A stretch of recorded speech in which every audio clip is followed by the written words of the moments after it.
কুচবিহার জেলার ছেলে আমি, দিনহাটা শহরের মাগিপাড়াতে থাকি। হ্যাঁ হ্যাঁ, তোকে দেখিয়েই তো বোঝা যায় যে তুই মাগিপাড়ার থাকিস। ওই জন্য তো তোর মুখ দিয়ে এত জঘন্য কথাগুলো বাইর হয়। শালা কানা চোদা। আর তোমরা যদি একটু সাপোর্ট করো তাইলে আমি দিনহাটার মাগিপাড়াকে ব্র্যান্ড করে দিতে পারি। তো ইনে হলে এমন একটা কানা চোদা, ইনে যদি শুক্রবাড়ি কুচবিহার দিনহাটা শীতলকুচির নাম যদি না নেয়, তাই ইনের ভিডিও 4টাও ভিউ আইসে না। নিঃসন্দেহে তুই ঠিক কথা বলেছিস।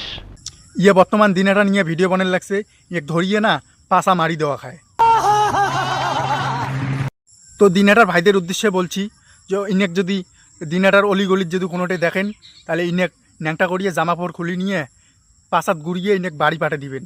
জন ইনে বাড়ি যায় টিকে চিপি ধরিজন কয় উ মা।